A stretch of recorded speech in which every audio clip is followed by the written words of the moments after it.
Yemek.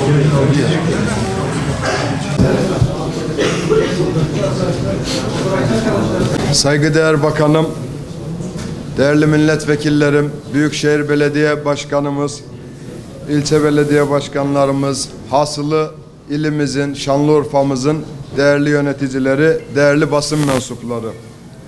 Putları yıkan Hazreti İbrahim Peygamber'in, sabrın timsali Eyüp Peygamber'in, kayalara oyulan mescitlerin, dünyada kurulan ilk üniversitenin yurdu Şanlıurfa'dayız.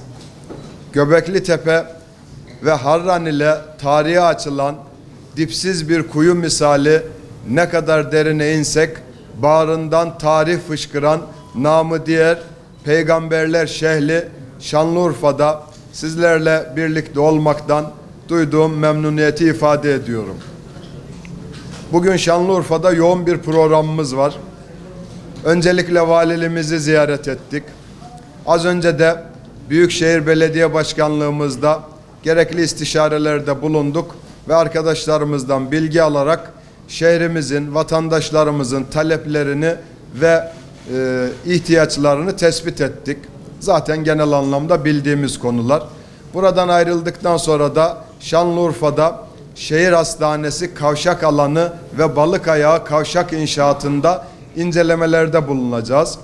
Şanlıurfa'da yapım çalışmaları devam eden en önemli karayolu ulaşım projelerinden biri olan Karaköprü deprem konutları, bağlantı ve imar yolları şantiyemize de ziyarette bulunup arkadaşlarımızdan bilgi alacağız.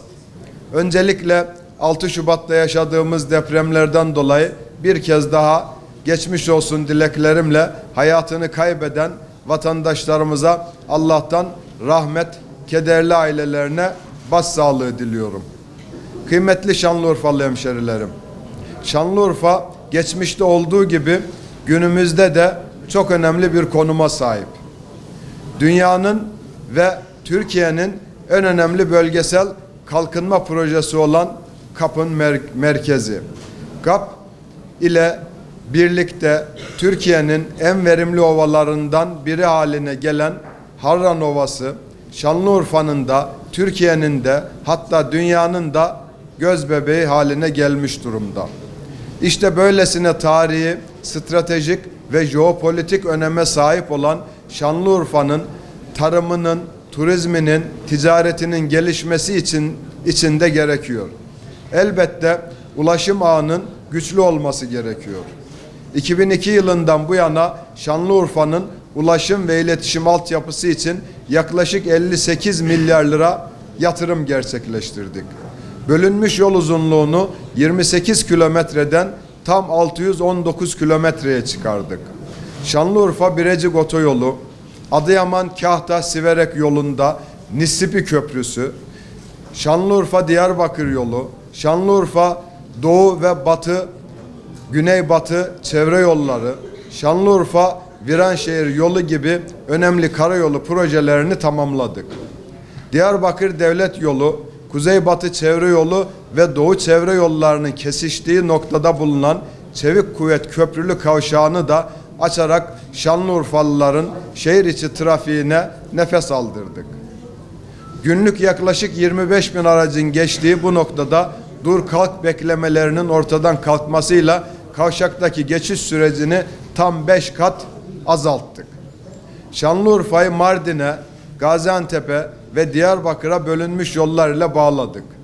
Şu anda da 13 milyar 876 milyon lira proje bedeliyle 13 karayolu projesinde de çalışmalarımıza devam ediyoruz. Şanlıurfa'nın demiryolu ulaşım ağını güçlendiren çalışmalarımızı da yürütüyoruz. Karkamış Nusaybin hattı, Karkamış Zenginova arasındaki 120 kilometre demiryolu hattını yeniledik. Şanlıurfa'yı hızlı trenle tanıştıracak Gaziantep Şanlıurfa ve Şanlıurfa Mardin hızlı tren hatları projelerini de hayata geçireceğiz. Gaziantep Şanlıurfa projesini tamamladık. Yatırım programını alır almaz ihale çalışmalarına da başlayacağız. Bu süreci de ilimizde bakanlarımızla, belediye başkanımızla, milletvekillerimizle çok yakından takip ediyoruz. Şanlıurfa Mardin hattının proje çalışmalarını bu yıl içerisinde bitirmeyi hedefliyoruz. Tabii önemli bir ulaşım projesi olan Urfa Ray'dan da bahsetmeden geçemeyeceğim. Burada Urfa Ray'la ilgili Büyükşehir Belediye'miz gerekli ön proje çalışmalarını yaptı ve bakanlığımız tarafından da bu proje onaylandı. Ve şimdi Büyükşehir Belediye'miz burada kesin proje çalışmalarını yürütüyor. Hedefimiz 2025'in başında bu projeyi Büyükşehir'imizin bitirmesi, bakanlığımızın onayına sunması ve bu onaydan sonra da muhtemelen Büyükşehir Belediyesi ile bakanlığımızın işbirliğinde Sayın Cumhurbaşkanımızın onayıyla bu projeyi de inşallah belediyemizle 2028 süreci içerisinde hayata geçirmeyi planlıyoruz. Şimdiden hayırlı uğurlu olsun ben demek istiyorum. Şanlıurfalı kardeşlerimizi göklere de taşıdık. Sadece karayoluyla taşımıyoruz. 2 milyon yolcu kapasiteli yeni havalimanını bildiğiniz gibi 2007 yılında hizmete açtık. 2002 yılında 23 bin olan yolcu trafiği 2023 yılında 883 bine yükseldi.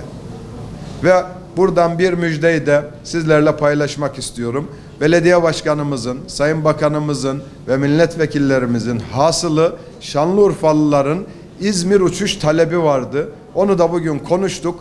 İnşallah Mart ayının ilk yarısında İzmir uçuşları da başlamış olacak. Bu da hayırlı uğurlu olsun. Şanlıurfa'nın iletişim altyapısını da bir taraftan güçlendiriyoruz. Artık çok kıymetli. Fiber optik kablo uzunluğunu 854 kilometreden 6722 kilometreye çıkardık. Daha önce ilde hızlı internet abonesi yok iken bugün 1.682.000'in üstünde abone hızlı internet kullanmaya başlamıştır. Kıymetli kardeşlerim, sizlere bir müjde daha paylaşmak istiyorum. Kalkınma Yolu projesi kapsamında Şanlıurfa Ovaköy arasına 320 kilometre uzunluğunda yeni bir otoyolda inşa edeceğiz.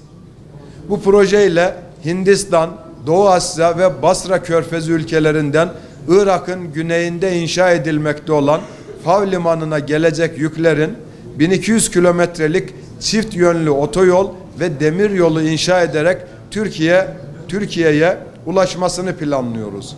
Irak'tan başlayıp Ovaköy'den Türkiye'ye gelen bu yeni uluslararası koridor sayesinde Güney Asya ve Orta Doğu'yu Avrupa, Kafkasya ve Kuzey Afrika'ya yeni bir güzergah üzerinden de bağlamış olacağız. Kuzey-Güney koridorunda bölgemiz için hayati bir bağlantıda tesis edilmiş olacak bu sayede. Bugün Ümitburnu'ndan 45 gün ve Kızıldeniz'den 35 günde yapılan nakliyenin kalkınma yolu projesini bitirdiğimizde sadece 25 gün bir süre içerisinde yapılabileceğini biz hesapladık ve çalışmalarımızı buna göre yürütüyoruz. Çok önemli bir proje ve hayata geçmesi için işleri çok sıkı bir şekilde Sayın Cumhurbaşkanımızın talimatıyla takip ediyoruz. Bu yeni otoyolumuz ve kalkınma yolu projesi faaliyete geçtiğinde bölgedeki tarım, sanayi ve ticaret faaliyetlerini artırarak Şanlıurfa ekonomisinin büyümesine ve istihdamın artmasına önemli bir katkı sağlayacak, vatandaşlarımıza iş ve aş imkanı olacaktır inşallah.